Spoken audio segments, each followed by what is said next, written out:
మనుషులు రిచ్‌గా ఉండడం కాదు, మనసులు రిచ్‌గా ఉండడం అనేది చాలా ఇంపార్టెంట్. ఇందులో నేను చెప్పబోయే విషయంకొస్తే వీళ్ళు మనుషులు మామూలు మనుషులే కానీ, మనసులు చాలా రిచ్ అనమాట. వాళ్ళకదే ఇప్పుడు మీకు చెప్పబోతున్నాను.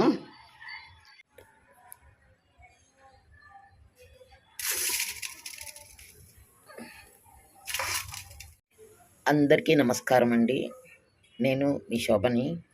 ఈరోజు ఇది చూపెడుతూ మీకు ఒక కథ చెప్పబోతున్నాను. కథ కాదండి, రియల్ అనమాట. వరకొట్టు ఫ్యామిలీస్‌లో, పర్టిక్యులర్లీ వైదిక ఫ్యామిలీస్‌లో బయట వాళ్ళు, ఇంట్లో వాళ్ళు అని కాకుండా అందరినీ ఇంటికి చేరనిచ్చేవారు. మా అమ్మమ్మ గారి ఇల్లు కూడా అలాంటిదే. ఆవిడైతే దూర దూరం చుట్టాలందరిని ఇంట్లో తీసుకొచ్చి పెట్టేవారు. కారణం ఏమైతే మాది పట్నం కాబట్టి చదువుకుందుకు వచ్చేవారనమాట. అయితే అగ్రహారం నుంచి వచ్చేవాళ్ళు. వాళ్ళొచ్చేటప్పుడు ఎన్ని రోజులున్నా ఇక్కడ చదువుకుందుకు వచ్చిన వాళ్ళ గురించి మా అమ్మమ్మగారు అన్ని సౌకర్యాలు చేసేవారనమాట. వస్తూ వస్తూ తెచ్చేవేంటంటే అరటికాయలు, అరటిపళ్ళు, అరటి దూట, దొండకాయలు. ఎందుకంటే ప్రతి అగ్రహారంలోని దొండపాదులుండేవి, అరటి చెట్లుండేవి. సో, ఆ వస్తూ వస్తూ ఆ కూరగాయలు తీసుకొచ్చేవారనమాట. సరే ధాన్యం పండేవి కాబట్టి ఆ ధాన్యం ఆడించుకుని ఆ బియ్యంతోటి, ఈ కూరగాయలతోటి ఎంతమందినైనా చదివించేవారనమాట. ఎప్పుడూ లేదు అనేవారు కాదు. అయితే మేమేమో అక్కడ దగ్గరలో కాకినాడలో ఉండేవాళ్ళము. ఈ అగ్రహారం నుంచి తెచ్చే కూరలన్నీను మా అమ్మమ్మ గారు, మా పెద్దమ్మ గారు వీళ్ళందరూ ఏం చేసేవారంటే, మేము మొత్తం 20 మంది ఉండేవాళ్ళమండి. మాదొక పెంకుటిల్లు అనమాట.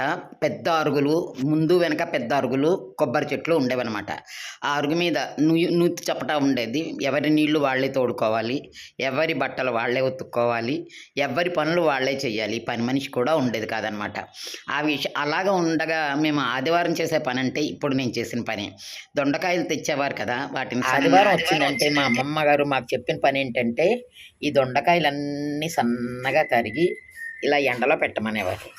ఆవిడ అప్పట్లోనే చాలా జాగ్రత్త మనిషి అనమాట. చాలా అప్పట్లో చదువుకున్న మనిషి కూడా ఆవిడ. చాలా తెలివైన ఆవిడ. దొండకాయలు పండిపోతాయని చెప్పి సన్నగా తరిగి ఇలాగ ఒరుగులాగా చేసి డబ్బాలో పెట్టుకునేది. సాయంత్రం అనేసరికి దొండకాయ వేపడం, చారు, కందిపొడి ఇట్లాంటివే మా ఐటమ్స్ అనమాట. ఎంతమందికైనా సరే షెల్టర్ అనమాట. ఇరుకు ప్లేస్ కావాలి ఏమీ లేదు. అందరికీ బొంతలేసి వరుసగా పడుకోబెట్టేసేవారు. అందరం చక్కగా పక్కనే బొంతలేసుకుని కిందనే పడుకునేవాళ్ళం, లేదా డాబా మీద పడుకునేవాళ్ళం.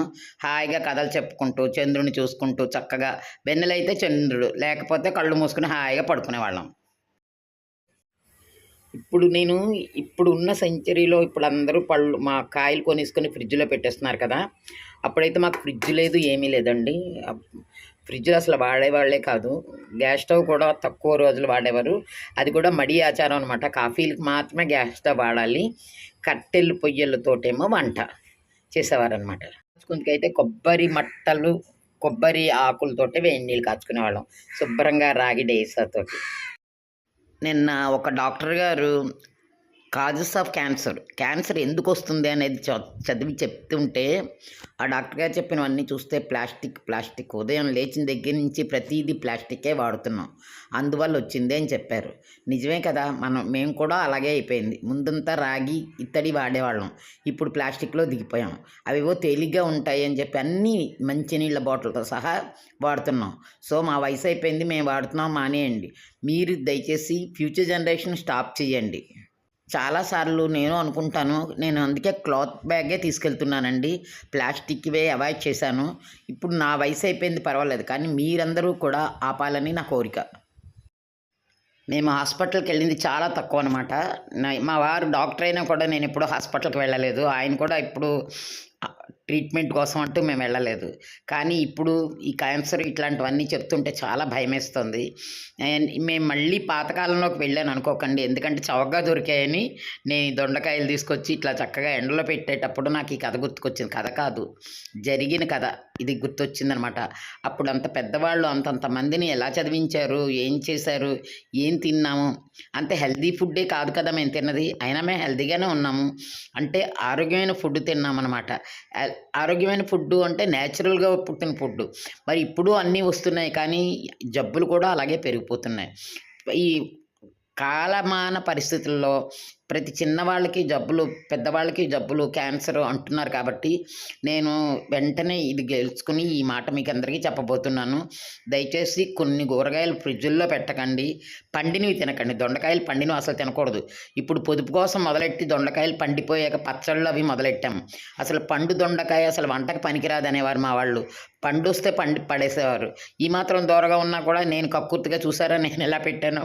ఎందుకంటే మనకి దొరకట్లేదు రేట్లు అన్నీ కాలమాన పరిస్థితిలో చేస్తున్నాం. కాబట్టి ఇప్పటికైనా సరే చిన్నవాళ్ళు దయచేసి ఆలోచించండి. క్యాన్సర్ రాకుండా చూసుకోండి. జబ్బులు రాకుండా చూసుకోండి. ఆరోగ్యమైన పదార్థాలు తినండి. నిలవ పెట్టుకోండి కూరల్లో. ఇలాగా ఫ్రిడ్జుల్లో పెట్టి అవి పండగొట్టి అప్పుడు తినకండి. ఇది నాకు తెలిసినది, నేను చేయగలిగింది మీకు చెప్తున్నాను. నేను ఉన్నట్టే చెప్తానండి. ఎందుకో నా ఛానల్ అంతగా గ్రోత్ అవ్వట్లేదు. అయినా నేనేం ఫీల్ అవ్వను. ఎందుకంటారా, నేనేదో ఛానల్లో సంపాదించాలని కాదు, అందరికీ మంచి విషయాలు చెప్పాలని నేను వచ్చాను. అందుకే చెప్పేశాను. Thank you.